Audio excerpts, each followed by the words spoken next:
Awesome. Thank you for that introduction. Yeah, so I kind of want to start off with this. We had some great conversations earlier this morning talking about surface disturbances and how that affects our vegetation establishment. Um, and specifically, we had some questions about grazing. And I know we've had people like Amanda and Violet, who on some of their studies or with One Oak, they've had issues with cattle disrupting vegetative establishment. And we see that here. With fresh vegetation and on a right of way. Cattle are going to preferentially graze this. Young forage or young vegetation is palatable. It's just easier for them to go for, but it's sensitive. It's fragile. And allowing access like this can really be an issue in getting that establishment. You can kind of see the difference here on the section line. There was a corridor that ran through. And so we have an ungrazed versus grazed side there, and you have less establishment of some of our desirable species, as well as things that are not preferentially grazed, maybe are now going to be overly expressed within this because of that disturbance. And this can kind of cause a few other issues that we see with that. So having these open or poorly established corridors, we're going to see risks for erosion, risks for further weed establishment. And really it does circle back to a lot of that grazing and livestock disturbance in these sensitive areas. So like we were asked earlier, how do we deal with that? And a lot of that might end up with fencing or some form of exclusion in these areas. There's a few challenges to that though. One, we're in active pastures. This is land that is being utilized, and it's hard to just pause for a moment and exclude fully from that. Out here, out west especially, we have topography that makes it challenging to put up fence. Running on grade or on hillside, you can't always put fencing through an entire pasture to exclude those areas. Fencing is also expensive. If you're using something like a permanent five strand, very conservatively, you're looking at $10,000 per mile, often much higher, closer to 12, 15,000. And if you're fencing two sides of that to exclude both sides of a right-of-way, that gets expensive quickly. So I want to kind of bring in a conversation of virtual fencing. Virtual fencing is a novel technology that we've been working with at NDSU for the last couple of years now, and really has just gotten onto the commercial market in the last 4, depending on what company we want to work with. So virtual fencing is essentially a GPS device, typically a collar as seen up here. These are 4 different vendors for virtual fencing. That are programmed to an electronic or programmed to a boundary and is worn by livestock to manage them.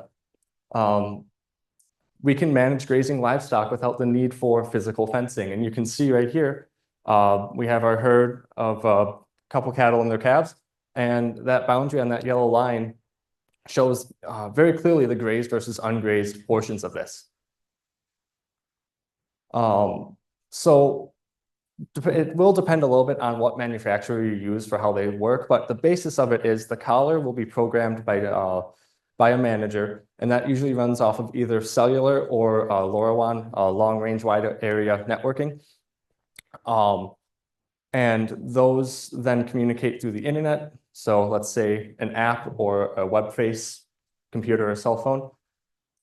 You program that, it goes to the collar and manages your animals through that. Collars, they have both satellite and that cellular connectivity, or LoRaWAN, depending on the manufacturer. And I always want to point out, because I get questions about this often, cellular connectivity is used for updating these collars. This is not what manages the animals. The animals use satellite connectivity to determine what or determine these boundaries. So if there's something like a valley where they're not in contact with a base station or a cellular tower, as long as that collar has been updated previously, it will manage, assuming there is satellite connectivity, which is especially a bigger deal out as we get into rougher country or even the western portion of the state out here. But what that really looks like is a collar on a cow For us, we work with Vents by Merck. So we have a base station. Our base stations are mobile. Depending on the manufacturer, you may or may not have that. You can cut out that to a internet platform. And it ends up with cows that stay where they need to be. So we have a fence line here. This is a treatment on one of the projects I'm working on. There is no fence left to right. So they're just staying right away from that nice, tall, lush forage there. They're much more interested in not getting a stimulus, which we can kind of walk through. I do want to point out North Dakota State University or myself, we don't endorse a singular company. There's four main vendors right now. We just work with Vents. That's what was available at the time. There's also eShepherd by Gallagher, No Fence and Halter, all are available. We're not endorsing one or the other. But we do work with Vents, and so I'm going to keep it Vents specific because their user interfaces do look different for each one, and actually can vary quite differently, but they all work very similarly. So for Vents, we program two different boundaries, an auditory boundary and an electric boundary. So that white box up here is our electric boundary. That's roughly a 50-foot boundary, or sorry, auditory boundary. What happens there is an animal will approach that boundary, and once it enters it, the collar provides a audible stimulus, so a tone, a beep. If I knew we had speakers in here a little better, I probably would have been able to get a demo of that. So that will beep about a half-second audible tone, pauses for a half second, and repeat. If they continue through that auditory zone into the electrical zone in red, they will be provided a electrical stimulus, which is about 800 volts or 0.8 kilovolts, still much less than a standard electric fence. That stimulus is, again, a pulse effect, and it will repeat up to 20 times and then pause. That cycle will repeat multiple times up until 4 total cycles, where it will disable until the animal either re-enters fully into the zone that they're being managed in, or the producer or the manager resets the collar. And as for safety purposes, we don't want to be overstimulating, stressing, or harming our animals in any way. So just like you have to train the manager to use these programs, we have to train the animals to react to them. So it will be variable by company. Essentially what we need to do is get our cattle or livestock to associate sound cues with boundaries, and then as well as the electrical cues. So you can kind of see here what we've done is create the auditory boundary just on the edge of a fence. So I don't know exactly which pasture this one was, but typically you need it to be a small enough pasture that these animals are going to interact with these boundaries, but not too small where they're getting overstimulated. And it is highly variable across our individuals. We notice that there's definitely different personalities. Some animals just train to these a little bit differently than others. Talking about the capabilities of these, once again, it depends on your manufacturer. With Vents, we have inclusion, exclusion, and movement fences. We're most familiar using the inclusion and exclusion. I don't know if we've played with movement too much. So they're kind of exactly what they sound like. The inclusion means that we have an area we want our animals to be in. We draw a square, we want them in that square. Exclusion allows us to map out areas that might be sensitive or otherwise we need to exclude animals from, and just inverts those boundaries so animals cannot enter. And that kind of rolls into a project that I'm working on, testing the efficacy of our virtual fencing. So we also played with a few other containment strategies, including just like polywire, traditional electric fencing, as well as an automatic gate opener, which maybe isn't the most relevant at this point. But I just want to kind of show what we did, which is a strip graze project on here. We moved animals approximately every 7 days in small 1/2 to 1 acre increments. And so a large portion of this is because we wanted to see the efficacy of this precision management. So what I have playing right now is the data we get back from virtual fencing. So the yellow dots all represent one GPS position. These intervals are around 15 minutes apiece. This was a 60-day grazing period for the top 3 strips and a 49-day grazing period for the bottom strip.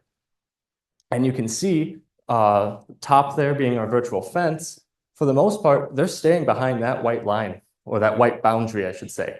We have some spill through every once in a while. It's not 100%, but no fences. And I really do just love watching the data on these things, and you can really see how those animals interact with it. And that's really similar to what we saw, is our virtual fencing was as effective as polywire fencing. It's effective in those high intensity situations, which is important in something like right-of-ways, where they're going to have the more preferential forage down there. One thing I do want to note is there's something kind of like a filter effect. Some animals are going to pass through. This isn't a wall that we're building. And I kind of want to show that with a couple animals here. So we deemed this on our y-axis. This is our percent of GPS points for a day. Green means that animal was within their pasture or within their managed area.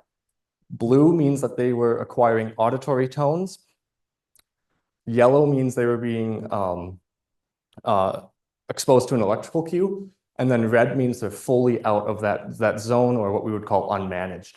And you can see, depending on the animal, and these dotted lines are when we moved, so you can kind of see that difference with forage quality and availability. Excuse me. But what I just think is really incredible is just, I cannot get that. We have one heifer that really did not like it at one point. We don't really know why, because it worked very well for the first few days, and a lot of the literature shows the opposite, where first couple of days an animal might test it a little bit more, and then we see a lot more effectiveness. It's possible there was a little bug with the collar or something. We never removed her, and after a couple of days we can see that it was effective again. And so this was half the herd of that treatment. And she is the only one that actually had a major difference in this. It was quite effective with keeping them within the auditory or the electrical zones throughout this location. And so what can we do with virtual fencing? If we go on the beef production side of things, we can enhance our grazing management, nutrient distribution, animal distribution, maybe bale grazing, novel management strategies such as that. I think a lot of people here are probably much more interested in the conservation side of this, specifically that exclusion to our sensitive areas, as well as, let's say, talking about the disaster coordinator position with our wildfires, eliminating interior fences. But really that exclusion is the kind of big principle that we've been looking at. And there's a few papers that have done that. I'm also going to point out right away, this published in 2020, this technology has been rapidly evolving. So it is almost unfair to even compare a paper that is 4 years old using technology that was 6 years old at the time. These collars have changed so much even from then. So this was a paper in Australia looking at revegetating this top corner here. So this was the exclusion zone. This was about a 7-week project. They had, I believe it was a eucalyptus trees they were trying to put in there. And so what happened here, I can't get that laser to work. What happened here was on week 6, they had 3 collars die. They identified that and changed the collar batteries, I believe, and got them back out there. Week 7, very high exclusion. Overall, we can see the leaf area index was substantially greater in those excluded zones, meaning animals were not in there. It looks bad on that week 6, but I want to point out how many millions of data points you get off of this. Over the course of 7 weeks, less than 2 hours, or cattle were in that excluded zone for less than 2 hours. Another example, once again, a little bit older technology. Things have changed a little bit. This was excluding off of freshly burned areas. over in Oregon. And I think a really good kind of analogy, or very analogous to our right-of-ways, because we have the same fresh preferential forage in these areas that cattle are going to want to graze. And we can see we had one issue in pasture 2. It was one animal that had the contacts somehow kind of came off her neck. Otherwise, it was very, very little entry into these exclusion zones. And it really shows that effectiveness.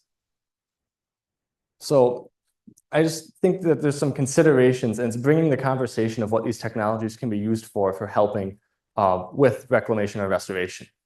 We just have to kind of understand what are your goals, or what is the goals for a plan? What do we need for adaptability as well as flexibility in grazing management when reseeding or reestablishing vegetation? Additionally, kind of understand the goals and limitations of these systems. With virtual fence, so like with us, we have the base stations. While they can be mobile, if you choose to use a base station or a company that does not use a base station, understanding where connectivity is with that, as well as the fact that these aren't 100% exclusion. It's a filter effect. Is that acceptable? A lot of the literature shows it can be acceptable for getting that vegetation to establish correctly without detrimental effects to soil or cover, as well as the infrastructure and costs. So I believe I have a base, or no, I do have the cost here. So this is our different companies as well as their products. This is not the most, this should be up to date. However, I cannot guarantee everything this is what you would see if you contacted a representative today. Like I said, the technology has been rapidly changing, rapidly evolving. I have a QR code down to a great source if anyone's interested in this. The Rangelands Gateway has some great information on virtual fencing. But with that, that's all I really have on it. I'm open to any and all questions. Great question. The question was, how long do the batteries last? So this is going to depend a lot on the company. Vents is the only company that uses a disposable battery that you change every roughly 6 months. That's going to also depend on climate, as well as how often animals are actually under a management situation. So that means if they get into a boundary, those batteries have to work harder because they're emitting sound and electrical, as well as using GPS. The lifespan of a collar, say any of the solar options, is roughly 5 to 8 years. I think 7 is typically what we kind of quote as the lifespan for a collar. But the only ones that you're actually changing batteries would be vents, and I believe No Fence does have changeable batteries, but those also are solar recharged. So theoretically, you're not changing them often. So the question was, is the data real time? Near real time. It's going to once again depend on the company you work with. With vents, we are on 15-minute intervals, and that's just going to depend then on how often is each collar getting connected to the base station. So if you have an animal where they dip down into a valley and they're not connected, you won't know. You'll see that last position, and then it'll go blank, and then it might pop back up on either side of the valley an hour later. And then I will say, a lot of the times these companies will claim like 2 to 3 hour update times. We see much faster in most situations. I've been able to update a collar and watch that fence turn off within 15 minutes.